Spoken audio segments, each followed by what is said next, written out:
खुश रखना। मेरे मायके में और ससुराल में सब खुश रहें। मीरा, मेरी चाय कहाँ है? मीरा, मेरे जूते कहाँ हैं? भाभी, आज कॉफी मिलेगी या नहीं? ला रही हूँ, ला रही हूँ। हे भगवान, अपनी परेशानी के बीच भूलेगी घर में कितने काम पड़े हुए हैं। मोहन, बोल, तो घर में तो सब ठीक है ना? दीदी, माँ की तबीयत ठीक नहीं है। मोहन, क्या हुआ माँ को? दीदी, माँ को दिल का दौरा पड़ा है, अब जल्दी आ जाओ। ठीक है, माँ को दिल का दौरा पड़ा है, मैं भी जाती हूँ। माँ, मेरी फाइल नहीं मिल रही है, आपने कहीं देखी है क्या? बहुत इंपॉर्टेंट फाइल है माँ, सुबह से ढूंढ रहा हूँ पर मुझे मिल ही नहीं रही। तू बिना विवेक कोई भी चीज कहीं भी रख देता है। अब फाइलें वगैरह इंपॉर्टेंट चीजें होती हैं, उनको थोड़ा संभाल के रखा कर। ये थोड़ी कहीं भी फेंक दो। माँ, आपने कहीं रखी हो तो बता दो ना, मैं वैसे ही लेट हो रहा हूँ ऑफिस के लिए। अगर मैंने देखी होती तो मैं अब तक दे ना देती तेरे को। तू भी ना कैसी बातें करता है। तू एक काम कर, मीरा से पूछ ले, साफ सफाई का काम उसी का है, शायद उसी ने कहीं रखी हो। माँ, सुबह सुबह किस बदसूरत औरत का नाम ले लिया आपने, मेरा पूरा दिन खराब कर दिया। मैं उस बदसूरत को बस कैसे झेल रहा हूँ मैं ही जानता हूँ। उसकी शक्ल देख के मुझे घिन आती है माँ। पता नहीं आपने क्यों मेरी ज़िंदगी बर्बाद कर दी उससे मेरी शादी करा के। एक से एक लड़कियों की लाइन लगी हुई थी मेरे लिए, पर आपको वो बदसूरत ही मिली।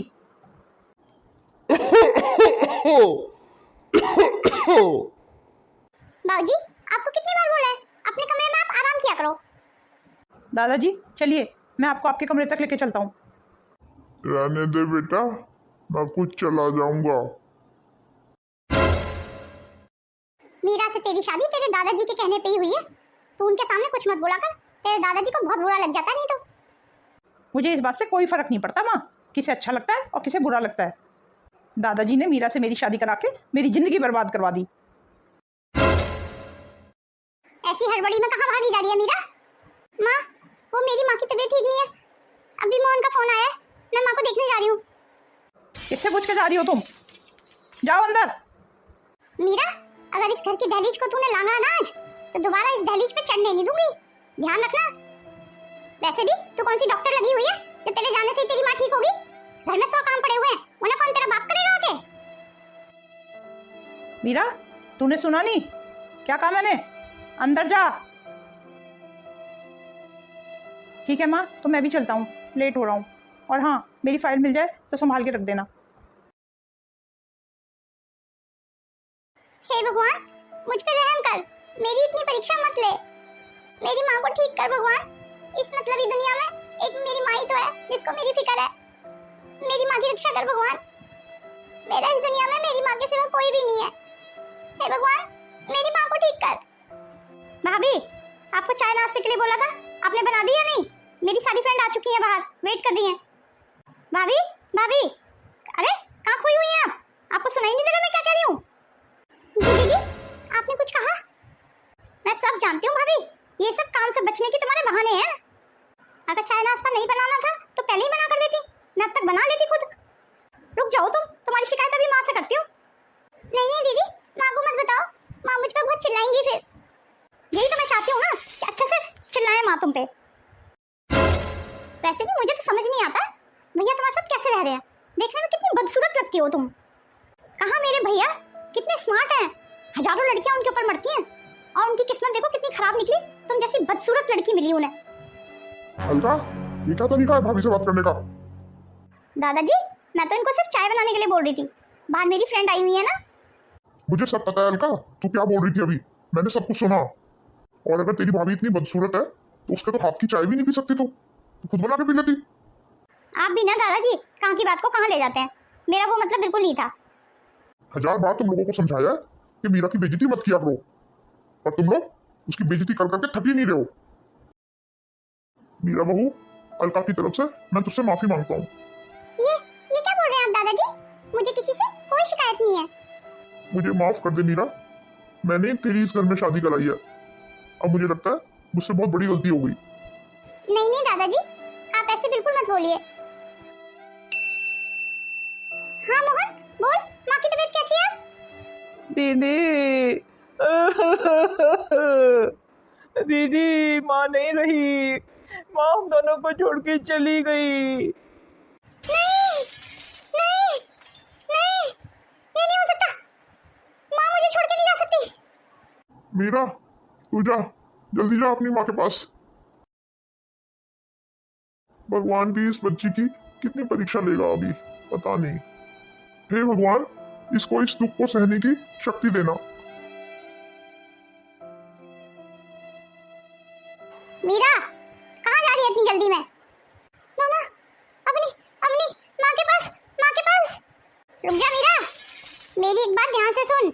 अगर तूने आज ही घर की दहलीज पार की तो दोबारा कभी मत आना इस घर में। अगर आज तू गई तो इस घर के दरवाजे हमेशा के लिए तेरे लिए बंद हो जाएंगे। तू हमारे लिए हमेशा के लिए मर जाएगी। चली गई, मेरा भी लिहाज नहीं किया। इतनी हिम्मत आ गई इसके अंदर। अभी तो चली गई है, वापस तो इसी घर में आएगी ना, तब देखते हो कैसे इस घर की चौखट पे दोबारा चढ़ती है। ये तो मैं इसे बाबूजी की वजह से बर्दाश्त कर रही हूँ। अगर बाबूजी बीच में ना होते ना तो मैं इसे इस घर की बहू कभी ना बनने देती। भला इतनी बदसूरत लड़की मेरे बेटे की बहू बनती? मेरे विवेक का और इसका तो दूर दूर तक कोई मेल ही नहीं है। कहाँ मेरा विवेक और कहाँ ये बदसूरत। मेरे बेटे के लिए शादियों की कोई अभी भी कमी थोड़ी है। मैं अपने बेटे की फिर से शादी कर लूंगी।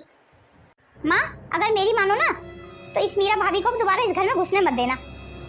दादाजी चाहे कुछ भी बोले, आप दादाजी की बात मत सुनना। मेरे भाई को रहना है ना इनके साथ, तो दादाजी को थोड़ी रहना है। आपको पता है ना, भैया के सारे दोस्त भैया का मजाक उड़ाते हैं कि तेरी बीवी कैसी बदसूरत सी है। ना तो उसे कपड़े पहनने का सहूर है, ना खाने पीने का सहूर है, ना समाज में उठने बैठने का सहूर है। बाबूजी, आपने विवेक की मीरा के साथ शादी करा के बिल्कुल अच्छा नहीं किया। विवेक मेरा इकलौता बेटा है, कब तक इस मीरा नाम के बोझ को लेके घूमेगा? मुझे तो समझ नहीं आता दादाजी को इस मीरा में अच्छा क्या लगा। अब किसी को अच्छा लगे या बुरा, मैं इस मीरा को दोबारा इस घर में कदम नहीं रखने दूंगी। तुम सबकी अकल पे पत्थर पड़ गए, पत्थर। जो हीरे को नहीं पहचान रहे हो, रोगे तुम लोग सिर पकड़ के। ठीक है बाबूजी, तब की तब देखेंगे। जब हम रोए ना तो आप हमारे आंसू पूछने मत आना। और वैसे भी बाबूजी, अब आपकी उम्र हो चली है, आप बस अपने कमरे में आराम किया करो। घर के मामलों में दखलंदाजी करना बंद करो। अब वैसे भी दादाजी, उसके साथ जिंदगी मुझे गुजारनी है, आपको नहीं गुजारनी। आपको पता है मुझे कितनी शर्मिंदगी होती है उसे बाहर ले जाने में। इसलिए कह रहा हूँ दादाजी, मुझे आप माफ़ कर दीजिए, मैं मीरा के साथ नहीं रह सकता। और वैसे भी अगर विवेक ही नहीं रहना चाहता मीरा के साथ, तो विवेक के साथ अब कोई जबरदस्ती तो कर नहीं सकता। ठीक है, तुम लोगों की जैसी मर्जी वैसा करो। वही रुक जा मीरा, खबरदार जो एक कदम आगे बढ़ाया। जिन कदमों से आई है उन्हीं कदमों से वापस लौट जा। अब इस घर में तेरे लिए कोई जगह नहीं है। ये आप क्या कह रही है माँ जी?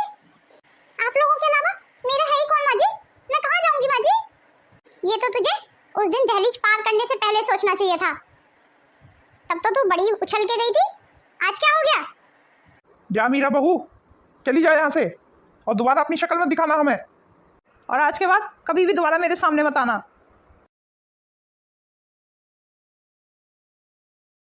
दादाजी आप यहाँ आइए, बैठिए। मोहन मेरे भाई, तू बराबर वाली काकी के घर से थोड़ा दूध ले आएगा तो मैं दादाजी के लिए चाय बना दूंगी। दादाजी आप खड़े क्यों हैं? बैठिए ना। कहिए दादाजी, घर पे तो सब ठीक है ना? तेरे बिना अब वो घर घर ही नहीं लगता मुझे, शमशान लगता है वो। आप ऐसा क्यों कह रहे हैं दादाजी? अब तो मैं उस घर से आ गई हूँ, अब तो सबको बहुत खुश होना चाहिए। बेटा, मैं एक खुशखबरी सुन के यहाँ आया था। क्या ये बात सच है कि तुम माँ बनने वाली है? आपने बिल्कुल ठीक सुना दादाजी, पर मेरी किस्मत तो देखिए कि मेरी किस्मत ने कैसा मजाक किया मेरे साथ। अब मैं इस बच्चे को कैसे पालूंगी? तू बिल्कुल फिक्र मत कर बेटा, उस भगवान पे भरोसा रख, वो सब की लाज रखता है। तू बस अपना और अपने होने वाले बच्चे का ध्यान रख। ठीक है बेटा, तो मैं चलता हूँ। और मीरा बहू, एक बात और, विवेक ने दूसरी शादी कर ली है। ये आप क्या कह रहे हैं दादाजी? हाँ बेटा, मैं सही कह रहा हूँ। किस्मत ने एक बार फिर धोखा दे दिया मुझे दादाजी। पर दादाजी, विवेक जी की दूसरी बीवी तो बहुत खूबसूरत होगी ना? हाँ, खूबसूरत तो है, पर तुझसे कम। मैं अब भगवान से बस यही दुआ करूंगी कि विवेक जी अपने नए जीवन में खुश रहें। दीदी, वो काकी के घर दूध खत्म हो गया था, इसलिए मैं खाली हाथ ही लौट आया। कोई बात नहीं है मोहन, वैसे भी दादाजी अब चले गए। चल मेरे भाई, अब तू जा और अपनी पढ़ाई पे ध्यान दे। दीदी, कुछ किताबें लेके आनी है, पर घर में पैसे नहीं है। तू चिंता मत कर मेरे भाई, तुझे पता है निर्मला मौसी की बेटी की शादी है, तो उन्होंने घर के काम की सारी जिम्मेदारी मुझे ही दी है। खूब सारे पैसे मिलेंगे, तो तू उन पैसों से अपनी किताब ले आना। दीदी एक बात पूछूं, इतनी सारी परेशानी होते हुए भी आप खुश कैसे रह लेती हो? मोहन, मेरी सीख हमेशा याद रखना, दुखों को हम खुश होकर ही हरा सकते हैं और दुखी तो हमारा सच्चा साथी होते हैं। अब तू जा, यूं ही बातें बनाता रहेगा या अपनी पढ़ाई पे ध्यान दे। मेरे विवेक की शादी को 6 साल हो गए, अभी तक बहू की गोद भरी नहीं है। पता नहीं कब ये घर किलकारियों से गूंजेगा। बहू को बोल दे एक बार डॉक्टर से मिल लेगी जाके। बहू बहू किसी की सुनती कहाँ है? 6 साल में 6 बार अबॉर्शन करा चुकी है वो। बहू का तो सारा वक्त अपनी ही साथ संवार में लग जाता है, उसे तो अपनी घर गृहस्थी की पड़ी ही नहीं है बिल्कुल। मैंने तो कितनी बार समझाया कि बहू एक बच्चा हो जाने दे, पर वो सुनती कहाँ है। उसने तो अपनी एक अलग दुनिया बनाई हुई है, वो उसी दुनिया में मगन रहती है। उसे कोई परवाह नहीं है कि घर में कौन मर रहा है कौन जी रहा है। यहाँ तक कि विवेक भी अब उसके साथ खुश नहीं है। मैंने विवेक की आंखों में अकेलापन देखा है। बिजली गिराने मैं हूँ आई, कहते हैं मुझे को हवा हवाई, हवा हवाई, हवा हवाई। हो बिजली गिराने मैं हूँ आई। माँ जी बताइए आज पे कैसी लग रही हो? आपको पता है माँ जी, आज जैसे ही मैंने मॉल में एंट्री की ना, सब लोग मेरी तरफ मुड़ मुड़ के देख रहे थे। यहाँ तक कि 2 लड़कों ने तो मुझे प्रपोज भी किया माँ जी। मेरी उम्र से उन्हें पता ही नहीं चला कि मेरी शादी को 6 साल हो चुके हैं। और माँ जी भला मुझे प्रपोज किए बिना कोई कैसे रह सकता है? अब मैं हूँ ही इतनी खूबसूरत। ज्योति बहू अब अपनी घर गृहस्थी को भी देख ले, आखिर मैं कितना संभालूंगी। भला माँ जी अपनी इतनी खूबसूरत बहू को कोई घर गृहस्थी के काम में उलझाता है? कैसी बातें करती है माँ? मेरी खूबसूरती खराब नहीं हो जाएगी? आप तो एक काम कीजिए माँ जी, मेरे लिए एक शीशे का बॉक्स बनवा दीजिए और मुझे ना उसमें बिठा दीजिए, ताकि बाहर की गंदी धूल मुझे टच भी ना कर पाए और मैं मैली ना हो पाऊँ और मेरी खूबसूरती यूं ही सदा बनी रहे। मैं तो मरते दम तक ऐसे ही खूबसूरत बनी रहना चाहती हूँ माँ जी। और एक शिकायत है माँ जी मुझे आपसे, पहले आप मेरी खूबसूरती की कितनी तारीफ किया करती थी, पर अब क्या हो गया आपको? आपने इतनी की तारीफ नहीं की माँ जी। पहले तो आप आए दिन अपने दोस्तों को बुला लिया करती थी और गर्व से कहा करती थी देखिए ये मेरी बहू है। अब क्या हो गया माँ जी, आपकी कोई दोस्त आती क्यों नहीं है घर पे? ओहो माँ जी मेरा तो हेयर वॉश करने का टाइम हो गया है और माँ जी मेरा तो फ्रूट सैलेड भी खाने का टाइम हो गया है। आप मेरे लिए ना फ्रूट सैलेड भिजवा दीजिए फटाफट काट के। आज तो अपनी आंखों से आपने सब कुछ देख लिया ना कि अपनी खूबसूरती को लेके कितनी पागल है ये। खूबसूरती का जैसे पागलपन हो गया है इसे और कुछ दिखाई नहीं देता है। इसे लगता है दुनिया में इससे ज्यादा खूबसूरत कोई है ही नहीं और हम सब मिलके हमेशा इसकी खूबसूरती की बस तारीफ ही करते रहे। वो तो बच्चा भी इसे पैदा नहीं कर रही है ताकि उसका शरीर ना खराब हो जाए, उसकी खूबसूरती ना बिगड़ जाए।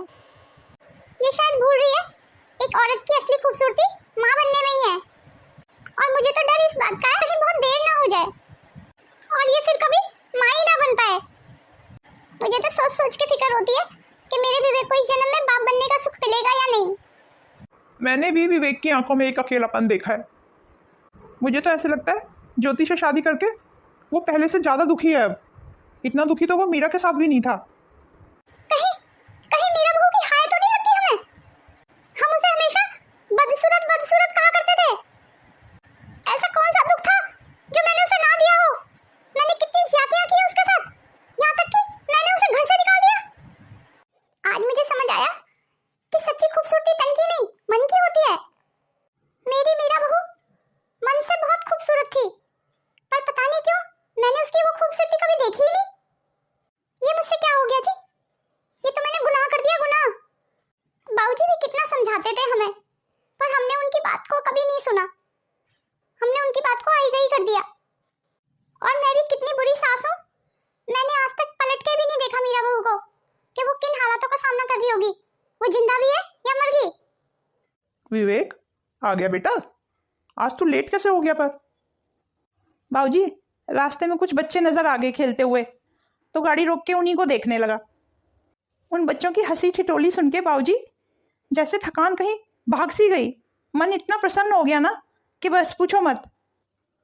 बाबूजी, वो माँ बाप कितने खुशकिस्मत है ना जिनके वो बच्चे होंगे। बस बाबूजी, इतनी अच्छी किस्मत शायद मेरी ही नहीं है कि शायद ये सुख मुझे भी मिलता। विवेक, अब तो दिल छोटा मत कर, खाना लगा दूं तेरे लिए? नहीं माँ, भूख नहीं है।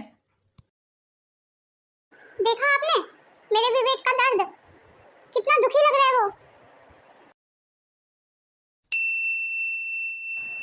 हाँ बोल वंदना, कैसी है बहन तू? मैं तो ठीक हूँ जीजी, आप बताओ आप कैसी हो? तो बता फिर, कैसे याद किया आज अपनी बहन को तूने?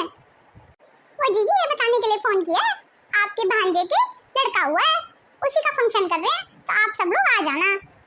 हाँ हाँ बहन, जरूर आएंगे। ठीक है जीजी, फिर रखती हूँ फोन, और हाँ आना भूलना मत, जरूर आना सब लोग।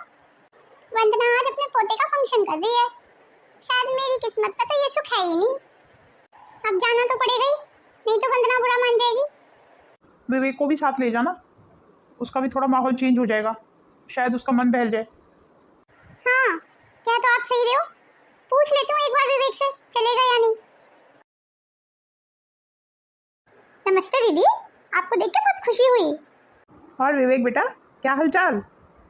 मौसा जी, मैं बिल्कुल ठीक हूँ, आप बताइए आप कैसे हैं? अरे भाई, अपने घर गेस्ट आए हैं, अब तुम ऐसे ही खड़े होकर बातें करते रहोगी या उनके हाथों से सामान भी लोगी? हाँ जी, सही कह रहे हो आप, शगुन को बुला लेती हूँ, शगुन नहीं ले जाएगी सामान तो उठा के। शगुन, बेटा शगुन। हाँ जी आंटी जी, कहिए, आपने मुझे बुलाया? शगुन बेटा, अंकल के हाथ से सामान ले लो और जाओ भाग के अंदर रखाओ। रहने दो मौसी जी, मैं ही रखाता हूँ। ये तो इतनी छोटी सी प्यारी सी बच्ची है, ये सामान का भार कहाँ से उठा पाएगी? घर में काम को देखते हुए एक काम वाली को रखा है, उसी की बेटी है ये। इसके होने से घर में बहुत रौनक हो गई है, पूरे घर में नाचती फिरती है ये। कहने को तो छोटी सी है ये, पर बातें बड़ों वाली करती है सारी, बहुत तेज है। यार रुक जाओ, अभी इसकी माँ को ही बुला लेती हूँ, वही सामान उठा के ले जाएगी। मीरा, मीरा। जी आंटी जी, आपने मुझे बुलाया? मीरा, घर में हमारे कुछ मेहमान आए हैं, इनके हाथों से सामान लेके जरा अंदर वाले कमरे में रखाओ। मीरा, तुम यहाँ कैसे? शगुन, चल बेटा जल्दी यहाँ से। पर क्यों माँ? ओ बेटा, मामा का फोन आया है, मामा को आपसे कुछ काम है, चलो जल्दी यहाँ से। पर माँ, मुझे तो गेस्ट जो आए हैं नए, उनसे बहुत सारी बातें करनी है। बेटा आप उनसे फिर कभी बात करना, अभी चलो। ये इसे क्या हुआ, ये ऐसे क्यों भाग गई हड़बड़ी में? मौसी जी, ये जो छोटी बच्ची थी, ये मीरा की बच्ची थी? हाँ, ये मीरा की बच्ची थी। मीरा बड़ी किस्मत की मारी है बेचारी, जब इसके पेट में ये बच्ची थी ना, तो इसके पति ने इसे छोड़ दिया था। अब अपने भाई के साथ कहीं रहती है ये बेचारी, घरों में काम करके अपना और अपने बच्ची का पेट पाल रही है। जब से मैंने इसे अपने घर पे काम पे रखा है, तब से एक घर के सदस्य की तरह घर की जिम्मेदारी को बखूबी निभा रही है ये। बहुत मेहनती है और दिल की इतनी साफ है कि बस पूछो मत। मुझे तो इसकी किस्मत पे बड़ा ही तरस आता है कई बार, भगवान अच्छे लोगों के साथ ऐसा क्यों करता है। मौसी जी, आपको मीरा के घर का एड्रेस मालूम है? ये कहाँ रहती है? नहीं विवेक, ये तो नहीं मालूम मुझे कहाँ रहती है, पर सुना है यहीं कहीं आसपास ही रहती है। पर तुम ये सब क्यों पूछ रहे हो? मौसी जी, मुझे मीरा से एक सवाल का जवाब चाहिए, बाकी सारी बातें मैं आने के बाद बताऊंगा आपको। माँ जल्दी चलो, नहीं तो बहुत देर हो जाएगी। कैसे से रिश्तेदार हैं वंदना तेरे, एक नौकरानी के पीछे से भाग रहे हैं। माँ बताओ तो सही, कहाँ भगाए ले जा रही हो मुझे? अब मैं नहीं ज़्यादा चल पाऊंगी, मैं बहुत थक गई हूँ। मीरा, मेरी बात सुनो एक बार। अच्छा हुआ अंकल आप आ गए, अब आप ही पूछो माँ से। पता नहीं माँ मुझे कहाँ भगाए ले जा रही है। अब मैं छोटी हूँ ना, मैं थक भी तो जाती हूँ ना, मैं इतनी तेज थोड़ी भाग पाऊंगी। अच्छा शगुन बेटा, तू मेरी गोद में आ जा, मैं तुझे गोद में लेके चलती हूँ। बेटा, आपके पापा कहाँ हैं? देखो ना अंकल, मैं बार बार पूछती हूँ माँ से, मेरे पापा कहाँ हैं, मेरे पापा कहाँ हैं, पर माँ बताती ही नहीं है। मीरा, सच सच बता, इस बच्ची का बाप विवेक है ना? नहीं नहीं माँ जी, इतनी बदसूरत बेटी इनकी कैसे हो सकती है? ये तो मेरी बेटी है, जैसे मैं बदसूरत हूँ ऐसे मेरी बेटी भी बदसूरत है माँ जी। आप ही ध्यान से देखिए ना माँ जी शगुन को, शगुन जैसी काली सी है, बदसूरत सी है। भला कहीं से भी शगुन इनके ऊपर है तो इनकी कैसे हुई? मीरा, मैंने तुझसे खूबसूरत और बदसूरत नहीं पूछा है। मुझे सच सच बता, ये विवेक की बेटी है या नहीं? बता दे मीरा, इस बच्ची का बाप विवेक ही है ना? देखिए ना अंकल, माँ मुझे ऐसी बदसूरत बोलती है। अब आप ही बताइए, मैं कोई बदसूरत हूँ? कितनी प्यारी बच्ची हूँ मैं। आप दुनिया की सबसे प्यारी बच्ची हो, सबसे प्यारी गुड़िया हो आप। बता दे मीरा, बता दे, इस बच्ची का बाप कौन है? बता दे, तू कुछ बोलती क्यों नहीं है? उससे क्या पूछती है कौशल्या? मैं तुझे सच्चाई बताता हूँ। नहीं दादाजी, नहीं। बस मेरा बेटा, आज इन्हें सच्चाई का पता लगना चाहिए। हाँ विवेक, तू सही समझा, ये तेरी बच्ची है। दादाजी, क्या सच में मैं इस छोटी बच्ची का बाप हूँ? बताइए ना दादाजी। मीरा नहीं चाहती थी कि इस सच का तुम्हें कभी पता चले, क्योंकि मीरा को लगता था कि उसी की तरह उसकी बेटी भी बदसूरत है। नहीं दादाजी, ऐसा मत कहिए आप। मेरी बेटी तो कितनी खूबसूरत है। विवेक, लगता है तूने ध्यान से देखा नहीं अपनी बच्ची को। वो भी मीरा की तरह ही बदसूरत है। कल को तू समाज में क्या मुंह दिखाएगा फिर कि तेरी बेटी बदसूरत है? फिर तेरे को अपनी बेटी को भी छोड़ना पड़ जाएगा, क्योंकि हमेशा से तेरी आदत तो खूबसूरत चीजों को ही रखने की है ना। बदसूरत चीजों को तो तू निकाल के बाहर कर देता है। विवेक जी, आप बिल्कुल भी परेशान मत होइए। मैं अपनी बेटी को लेकर कहीं दूर चली जाऊंगी। हम आपके सामने आज के बाद कभी नहीं आएंगे। मीरा, तुम दोनों माँ बेटी की जोड़ी तो दुनिया की सबसे खूबसूरत माँ बेटी की जोड़ी है। मीरा, तुम्हें कहीं जाने की ज़रूरत नहीं है, और तुम प्लीज़ मेरी बच्ची को मुझसे दूर मत करो। इतने सालों से मैं दूसरों के बच्चों को देख देख के जी रहा हूँ मीरा। मुझे क्या पता था भगवान ने ये उपहार मेरी किस्मत में भी दिया हुआ है। मेरी बच्ची को मुझसे दूर मत करो मीरा। मुझे एक पिता होने का अधिकार दे दो मीरा। मेरी बच्ची को मुझसे दूर मत करो। अगर ऐसी बात है तो आप अपनी बच्ची को अपने साथ ले जाइए। मीरा बहू, शगुन बहुत छोटी है अभी। क्या वो बिना माँ के रह पाएगी? क्या तू अपनी बच्ची के बिना रह पाएगी? माँ, मुझे तो हमेशा से ही दुख सहने की आदत है। एक दुख और सही। नहीं नहीं मीरा बेटा, ये पाप अब हमसे मत करवा। हम एक माँ को एक बच्ची से दूर नहीं कर सकते। तू भी हमारे साथ चल। नहीं माँ, ऐसा कैसे हो सकता है? मुझे पता है विवेक जी ने दूसरी शादी की हुई है, और मैं नहीं चाहती मेरी वजह से विवेक जी की हंसती खेलती गृहस्थी को आग लग जाए। अगर कोई गृहस्थी होगी तभी तो आग लगेगी। विवेक की तो कोई गृहस्थी नहीं है मीरा। जो भी हो माँ, मैं उस घर में वापस नहीं जाऊंगी। और मैं ये जानती हूँ कि मुझसे अच्छी परवरिश विवेक जी ही कर पाएंगे शगुन की। तो आप इसे ले जाइए। भला माँ, मैं एक बाप को उसकी बेटी से दूर कैसे कर सकती हूँ? बस माँ, इतना अधिकार दे देना कि जब मेरा मन किया करे तो मैं शगुन से मिल सकूं। ये अधिकार आप मुझे देंगी ना माँ? बोलिए ना माँ। मीरा, तुमसे ज्यादा खूबसूरत इंसान मैंने आज से पहले कभी नहीं देखा। पता नहीं क्यों लोग तन की खूबसूरती देखते हैं, मन की खूबसूरती देखना भूल जाते हैं। मैंने भी वही भूल की। ठीक है तो माँ, अब मैं चलती हूँ। विवेक जी, आप अपनी बेटी को संभालिए।